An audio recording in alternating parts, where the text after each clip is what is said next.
Good. So, good day. So, on this video, uh, discuss ko, record ko tong instruction para magawa nyo tong 3D text to image. So, basically, dapat meron na kayong idea kung paano nyo gagawin to. Pero para mas madali, bibigay ko na lang din po yung instruction. Okay, so kailangan nyo syempre para magawa yung task na to, picture nyo na gagamitin nyo, tapos yung background, ayan, kasama po yung background niya. And yun, yung text. And then, ito, discuss ko na kung paano nyo siya gagawin. So, first, open ng Photoshop. Tapos, ito na yung midterm exam nyo pala. New, wala ako sa hulog. Tapos, punta kayo dito sa po.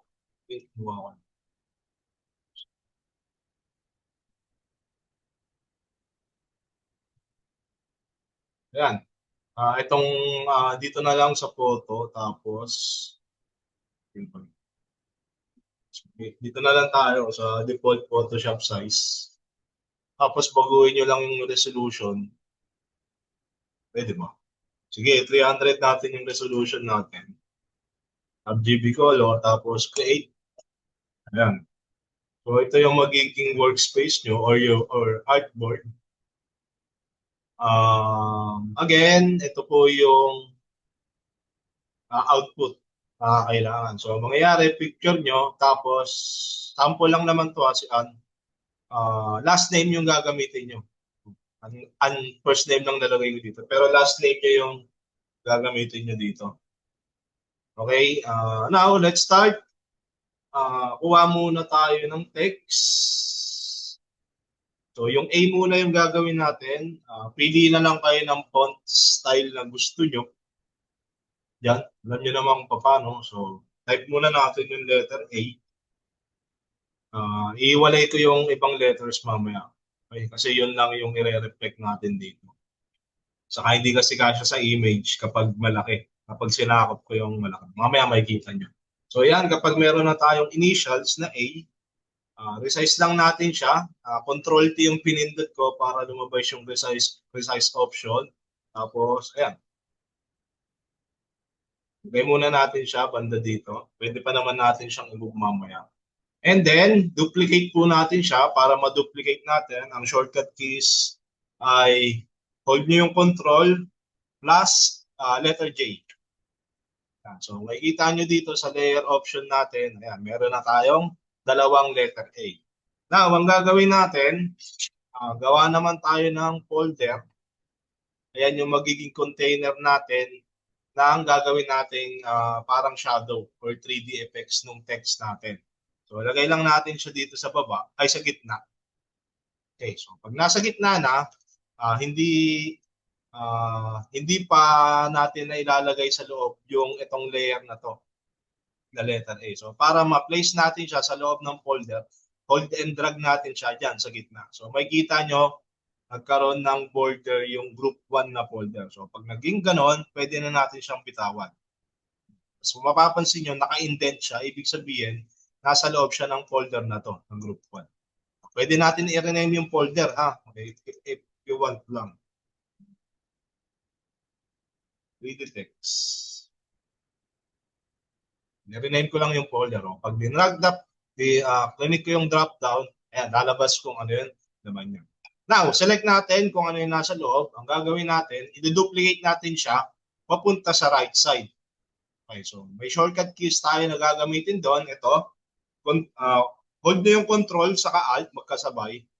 Tapos, para ma-duplicate natin siya na papunta sa right side, arrow keys yung gagamitin natin to right side. So, right arrow keys. So, kailangan lang natin mag-duplicate ng marami. Napapansin nyo, habang nagduduplicate tayo, kumakapal yung text natin. Okay? So, it depende sa inyo na kung gaano karaming duplicate yung gusto nyo gawin. Ayan, So, ayan, nakikita nyo, may copy na number. Dagdagan ko pa. Ayan, pwede na siguro yan. O now, para at least hindi dumami yung layer ko, matadami na kasi yan, layer panel natin, click ko lang to para nandoon siya sa loob ng folder. Okay? So now, hindi pa natin masyadong makikita yung 3D effects ng text. Para makita natin, pwede na natin i-place yung picture natin. So, i-place ko na si Ann. Drag and drop nyo lang. Ito pala siya, para makita sa screen. Drag and drop lang dito. Yan. Okay? So, resize natin siya, syempre. Okay. So, anong nangyari? In-enter ko muna. Anong nangyari is nandito siya. So, dapat nasa pinaka-top layer yung ating image. Okay. Kasi kiklipping mask natin yan, ha? Baka mangyari din sa inyo yung ganyan. Now, hindi na natin makita yung letter A. So, pwede natin gawin is bawasan natin yung opacity. Ang shortcut keys para mabawasan yung opacity, while this layer is selected, we can press numbers 1 to 9. Okay, so kung number 1 pinindot nyo, ayan yung transparency or opacity niya. Siguro ano lang, tansyahin nyo na lang. Ayan, pwede yan. At least nakikita natin yung nasa likod niya. Now, pwede na natin siyang i-resize. Control T para ma-resize. Tapos, ayan. Re-resize na natin siya. Ayan. Move ko lang ng konting pa ganyan.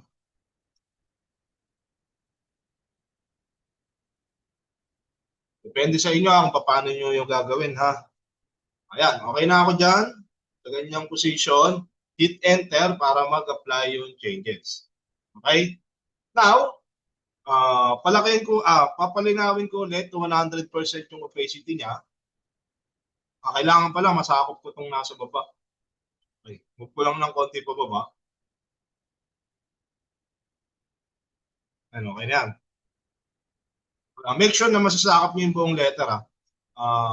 Now, para malagay natin siya dun sa letter, we can use clipping mask. Gagawin, dapat nasa ibabaw siya nung letter A na copy. So, ito yung pinaka-front nung text natin, ha? Magkadikit dapat sila. Tapos yun, right-click lang natin to, tapos makikita nyo yung create clipping mask. Yan. Nagawa nyo naman to dun sa mga previous natin. So yan, so nag-apply siya, nag-clip mask siya dun sa text na to. Yung isang text lang, hindi siya applicable dito sa 3D text natin. Okay? So yan. Now, mamaya na natin papaangatin si Ann. Lagyan din, i-clipping mask lang din natin itong mga layer na to. So marami yan, di ba? Nagdikit-dikit yan. So now, we need to do is to duplicate this layer by pressing Ctrl plus J. Ayan, na-duplicate. Okay? Pero hindi pa siya naka-clip mask. So now, i-clip mask natin naman siya dito sa 3D text natin. So dapat, nasa ibabaw siya ng 3D text. Okay? So now, para ma-clip mask, right-click ulit, then create clipping mask. Okay, so yun, napapansin nyo, nag-clip mask na din siya dun sa 3D text natin. Pero hindi pa natin nakikita yung effect na 3D. Para magawa natin, magkaroon ng effect na 3D yung text na ginawa natin, pwede nating i-adjust yung kulay or exposure. Okay? So, habang nakaselect to, click natin tong tawag dito, adjustment layer. Makikita natin dito yung exposure. Yan. Pag click natin yung exposure, magkakaroon tayo ng exposure layer dito na nasa taas ng sample natin na copy. Okay? So, dito makikita nyo yung properties ni exposure. Kapag bago kayo ng changes, applicable doon sa sublayer niya or sa lahat ng underlayer. Now, para hindi mangyari yon, balik ko lang kailangan i-clipping mask ulit natin siya dito lang. Okay, so right click tapos clipping mask. Para kapag nagbago kayo ng change ng kulay, yun lang doon lang siya mag-apply kung ano yung nasa baba na folder niya. So nagawa niyo na rin yan in previous video. Okay, doon sa pinto natin. Ayan, ayan, baguhin ko lang dito. O, diba? So nakita natin yung text na parang 3D na yung text. Tapos meron pa tayong image na kasama. Siguro okay na yan. Konti adjustment lang din. Reply nyo na lang para at least medyo kita pa rin yung gilid. Yan. Okay na kayo dyan. Now, ang gagawin naman natin is palalabasin na natin yung ulo ni Ant. O, punta ulit tayo dito. Ito yung naka-clipping mask dito sa pinaka-first layer nung letter A natin, ha? Or yung text natin, ha? So, ano nga ulit yun? Kailangan natin siyang i-duplicate. Control J. Yan. Tapos, so natakpan, syempre, kasi dinuplicate natin yung layer na to. Hindi natin na-duplicate yung mga effects sa kanya. Isa-select natin ngayon. Magme-make tayo ng selection ng kay Ann Curtis lang. So, we can use object selection tool. Tapos, create lang tayo ng rectangle selection para automatic, isa-select niya yung subject. Okay, no? Yun nga lang, hindi siya laging perfect. So, kagaya niya, kung mapapansin nyo, hindi kasama yung shoulder, tapos may nasama dito na ibang background. So, need natin i-adjust. Pwede natin gamitin tong quick selection tool. Tapos, yun na. Minus natin.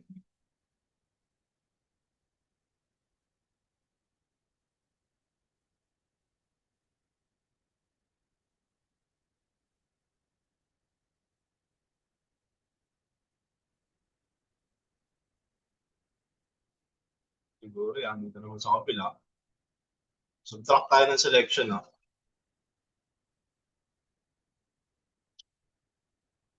Okay, so ito yun kung paano mag-subtract. Ha? Nagawa niyo naman to last time. Siguro, kabisado niyo pa rin. Gumagamit lang ako ng shortcut keys kaya siya nagma-minus automatic. Yun lang, hindi siya makuha ng minus. May ano yan.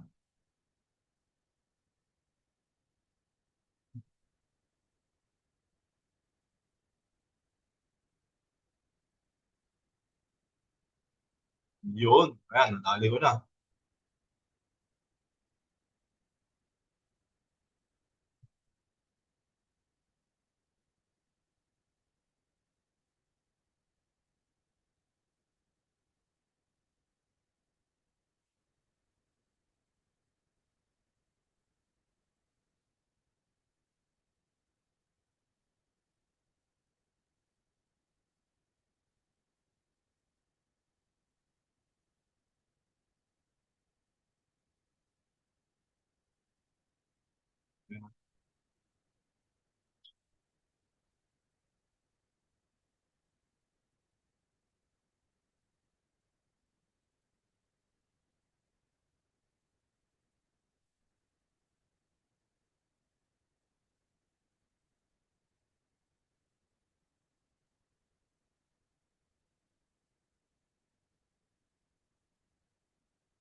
Ayan, may na ako dyan, goods na ako. Now, once na meron na tayong selection, select subject, ay ano, click na natin, tanggalin na natin yung background by clicking add layer mask. Click lang. Ma'am. Eh, mga doon yung mga ito ng mga para sa kanila. Ma'am, naubos na po. Wala na po dito. Nakuha na lahat. Ma'am, thank you po. Ayun. Ano ba ako? Ayan, so na-delete na natin yung background ng image natin. So, ano na lang natin, next na gagawin is kailangan mapalabas pa rin natin yung effect ng text. So, ayan, kailangan natin burahin itong part na to tapos medyo dito sa gitna. So, para mangyari yon, babaan muna natin yung opacity nito para makita natin yung likod. Ayan, so kailangan natin burahin ito, yung part na to para makita pa rin yung effect. Tapos ito, dapat wala yan. Ito, and then ito. So, ayan, yung technique na gagawin natin dito is para hindi tayo mahirapan, pwede tayong gumamit ng selection. Ayan. Click nyo tong polygon, last tool. Kung hindi yan, kung wala dyan, pwede nyo palitan. Polygon yung gagamitin ko. Unahin ko tong part na to. Depende sa letter ang initials nyo. So, syempre, kung yung letter, hindi siya pantay. Sige, pwede na yan. Wait lang. Ito muna ako mag-start.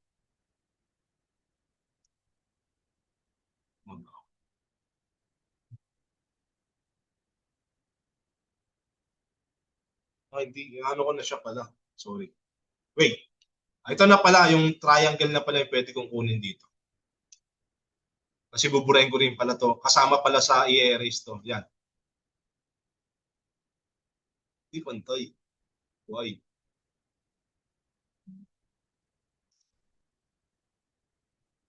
Pwede na yan. Para magbukhang pantay. Gusto ko ng time siya. Dito pantay siya. Ayan. So, may selection tayo. So, gagamitin yan para kapag nag-erase tayo, is ito lang yung magiging affected, yung nasa loob ng selection. So, gamit ngayon tayo ng brush tool. Ayan. So, make sure na kapag magbabrush kayo, is selected tong left part na to. Okay? Yung layer mask natin na to. Ayan. Delete na natin. Ayan. Naka-block ako ha. Okay. So, ayan. Okay na yan. Tapos, ganun din sa baba. Mag-make na tayo ng new selection. Dito naman,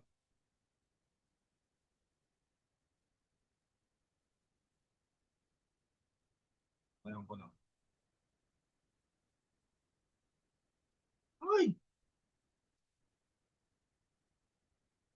Sakto. Pero sige, okay lang. Ayan. Tapos brush tool ulit. Delete na natin.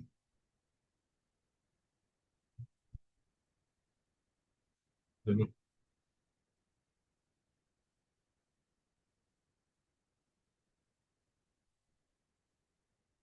Ah,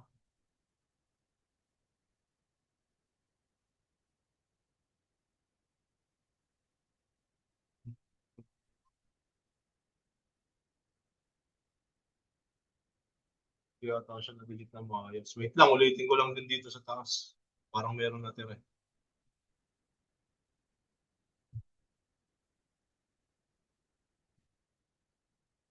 Brush.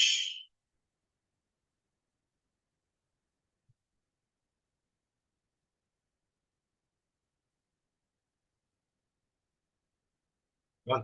Yan. Para mawala yung selection na yan, uh, Control D para mawala yung pinahit natin na selection. So now, tignan natin yung effect, kung ano nangyari. Palinawin na lang natin. Ay, may natira pala. Sorry. Hindi, pwede ko nang palinawin. Ayan. So, ganyan po yung mangyayari sa kanya. May natira lang dito, tanggalin ko lang din. Hindi, pwede ko na yata recta brush. Ayan. So, ayan po yung effect niya. Ayan po yung 3D text natin. Okay. Now, ang kulang ay okay, susunod dito. Okay. Try naman natin to. Ay, hindi. Sige, unahin muna natin tong reflection niya sa baba. Hindi, ito na nga muna para mabuo natin yung pangalan. Ayan, gawa ulit tayo ng text. Gawin natin, create tayo ng bagong folder. Tapos, initial lagay natin. 3D initial. Pwede nyo i-rename, pwede hindi. Tapos, lagay natin to lahat dun sa loob ng folder na to. Ayan, para hindi magulo mamaya. Kasi dadami yung layering. Para organized pa rin siya. Now, may gagawin tayong bago. Yung kaduktong, which is yung an. Okay? Tapos, parang iulitin lang natin yung process. Resize natin ulit siya. Control T. Medyo bibilisan ko na. Hindi ko alam kung ilang minutes na ako eh. Baka maputol yung recording. Ayan. Okay na ako dyan. Tapos, again, Control J para ma-duplicate sa layer. Tapos, gagawa ko ulit ng folder. Lagay ko siya sa gitna. Tapos, itong layer na to, lalagay ko sa loob nun. Okay, o yan. Naka-indent na, ibig sabihin, nasa loob na siya ng folder. Duduplicate ko na ulit siya papunta sa right side. Okay? So again, depende sa inyo kung ilan. Siguro mga 30 to 40. Ay na ako dyan. Tapos, kunin ko ulit yung image na yon. Ang kukunin ko na lang dito is yung background niya. Okay? Ganyan. Kailangan ko lang makuha para at least, ito ba dito? Hindi siya pwede sa ba? Kasi makukuha yung kamay. Dito na lang siguro. Ayan, ito na lang yung kukunin kong background para sakop yung lahat ng letter. Yan. Tapos, mali ako, dapat nandito siya sa ibabaw. Ayan. Tapos, create clipping mask. Doon siya mag-a-apply dito sa layer lang na to. Now, i-duplicate ulit natin siya. Kung matatakpan ulit, lalagay naman natin siya dito sa grupo natin. Ayan, medyo nakakalito na, di ba? Dito natin siya ngayon i-clipping mask sa mga dinuplicate nating text. Clipping mask natin. Ayan. Tapos, babaguhin ulit natin yung exposure. Dito, click natin to, tapos exposure. Tapos, again, magbabago lahat ha. Para mag-apply lang siya doon, clipping mask ulit natin to. Tapos, pwede natin siyang baguhin.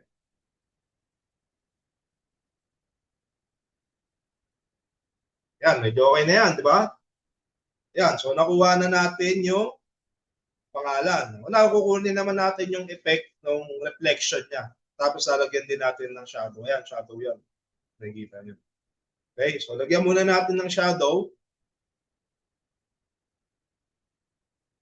So, na tayo. Dito na ulit tayo sa 3D initial. Create tayo ng folder. Folder, sorry, layer lang pala, add layer tayo.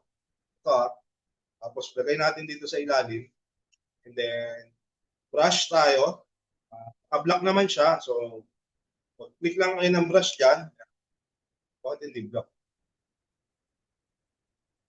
Okay, pwede na yan. Tapos, resize natin siya para maging ganyan. Yun lang sa letter A lang tayo.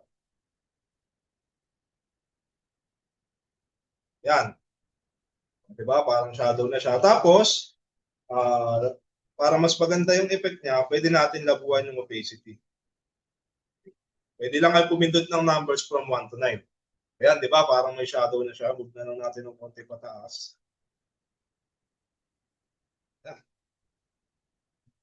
Okay, start. Okay na. Duplicate ngayon natin to 3D initials natin. So, ayan. Control J natin. So, pag kinontrol J natin, lahat ng folder niyan is maduduplicate. Ayan, copy na.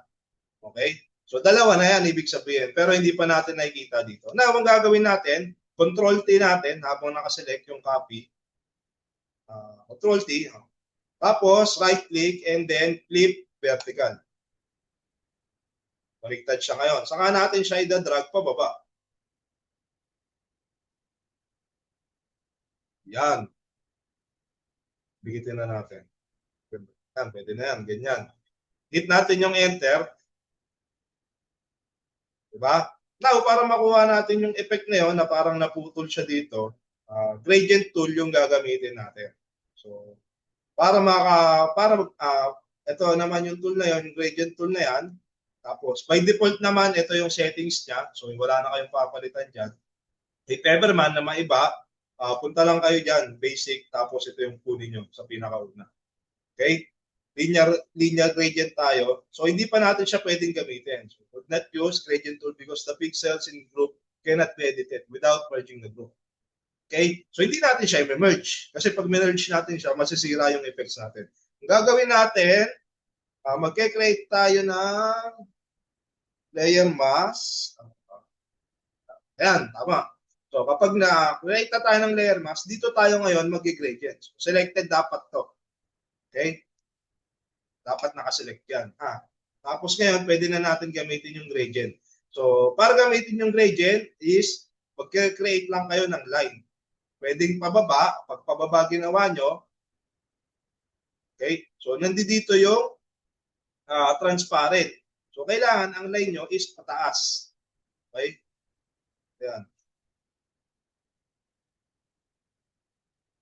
Yun. Okay na kayo sa effects na yan, medyo okay na sa akin, pwede na yan. Ngayon, para mawala yung background, hide ko na lang siya. Okay? So, yeah. Pag okay na, ito na po yung final output. Isi-save nyo na po ngayon yan as PNG para maging ganito na siya. Okay? So, yan po yung output na kailangan. Walang background, ha? Yan. Tapos, i-upload nyo na po yan sa Google Drive folders ninyo. Okay? So, sana na-gets. If hindi, siguro naman napaliwanag ko lahat ng step-by-step instruction kung paano nyo siya. So, yun. Good luck. Nandito na lang.